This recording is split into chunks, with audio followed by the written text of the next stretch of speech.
एक बार गोपाल नाम का लड़का था। उसकी उम्र लगभग 8 साल थी। गोपाल के मन में देश के प्रति घोर नफरत की भावना भरी हुई थी और इस नफरत की भावना के लिए गोपाल भी जिम्मेदार नहीं था। वह हमेशा यही सोचता था कि इस देश ने उसे कुछ नहीं दिया।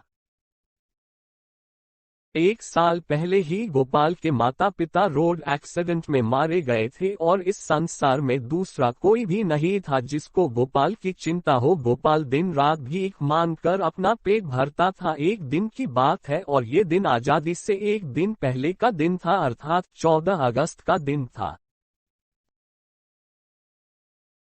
गोपाल को एक अमीर आदमी मिला।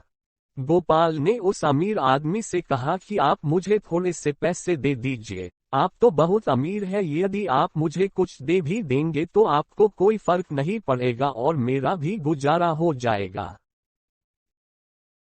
अमीर आदमी पैसे से अमीर जरूर था लेकिन एक पक्का देशभक्त भी था। उसने गोपाल से कहा कि मैं तुम्हें कुछ पैसे तो दे सकता हूँ लेकिन मैं केवल उस व्यक्ति की ही मदद करता हूँ जिसने अपने देश के लिए कुछ किया हो। अमीर आदमी की ऐसी बातें सुनकर गोपाल को गुस्सा आ गया और वह चिल्लाते हुए बोला, साहब अगर आप मुझे कुछ देना नहीं चाहते तो ना दे, लेकिन मेरे सामने ये देशभक्ति की बातें ना करे। और मुझे इस देश ने आखिर ऐसा क्या दिया है जो मैं इसके विकास की बातें करूं। मुझे आपसे और आपके इस देश से घृणा है और मैं इसे जिंदा रखूंगा। ऐसा कहकर गोपाल का मन कुछ देर के लिए अशांत सा हो गया।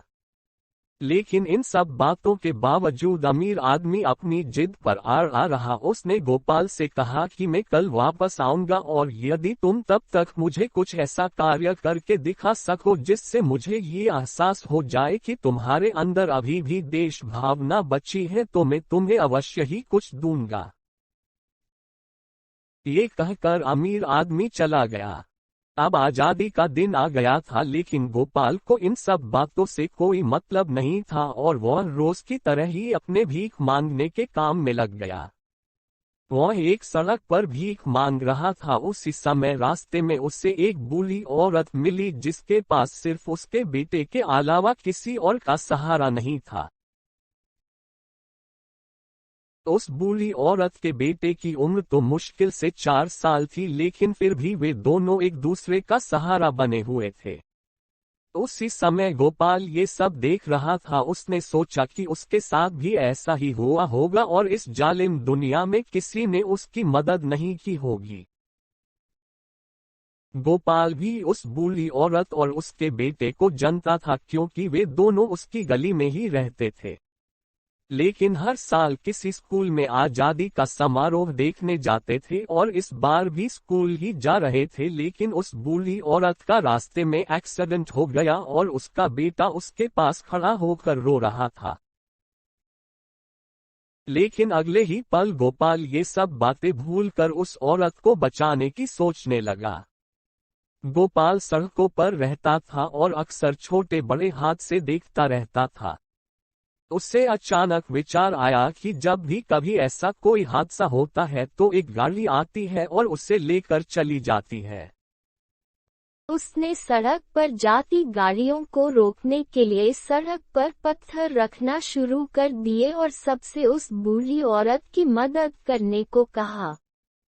उन सब लोगों में से एक भले आदमी ने उस औरत को एम्बुलेंस से अस्पताल पहुंचाया। 2 दिन बाद ये खबर अखबार में छप गई कि इस सड़क पर हादसा हुआ था जिसमें एक छोटे बच्चे ने मदद की। हालांकि अखबारों में इस खबर को किसी ने नहीं समझा क्योंकि ये खबर अखबार के एक कोने में थी जिस पर अक्सर लोगों की नजर नहीं पड़ती। लेकिन उस अमीर आदमी ने ये खबर पढ़ी और वह तुरंत समझ गया कि ये और कोई नहीं बल्कि गोपाल ही है जिससे वो पहले मिला था। वह अस्पताल गया और उस औरत का हाल देखा तो उसे पता चला कि वह औरत बिल्कुल ठीक है और अपने बच्चे के लिए अपनी बस्ती में जा चुकी थी।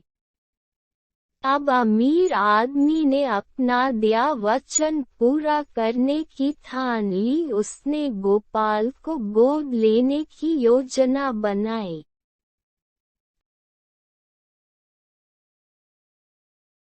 अगले दिन गोपाल की बस्ती में कुछ अफसर लोग आए। वे गोपाल से कुछ पूछने लगे। गोपाल को ये सब बातें हैरान कर रही थी, लेकिन थोड़ी देर में अमीर आदमी भी वहां पहुंच गया और उसने गोपाल से कहा कि तुम आज से मेरे बेटे हो और अब तुम्हें भीख मांगने की कोई जरूरत नहीं है।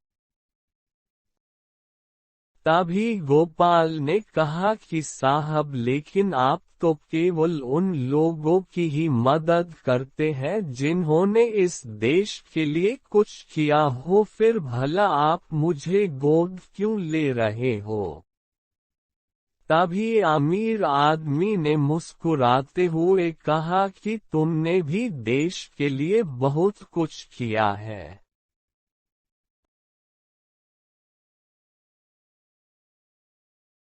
गोपाल ने आश्चर्य से पूछा कि मैंने भला देश के लिए क्या किया है? अमीर आदमी बोला कि तुमने एक दूसरे लड़के को गोपाल बनने से बचाया है। अगर तुम उसकी मदद न करते तो हो सकता था कि बाद में उसके मन में भी तुम्हारी तरह नफरत की भावना का जन्म हो जाता।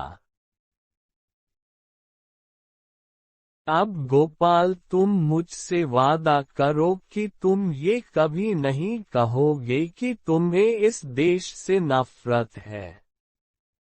अब गोपाल ने बड़े ही मधुर स्वर में कहा, जो आज्ञा पिताश्री। अब दोनों हंसकर अपने घर की ओर चले गए।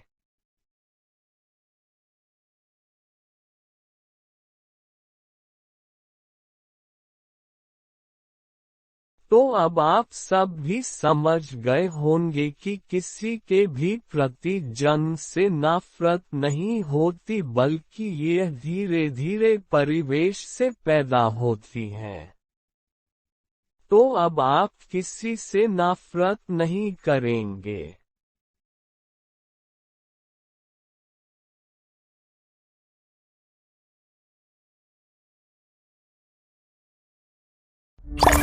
Audio Jungle.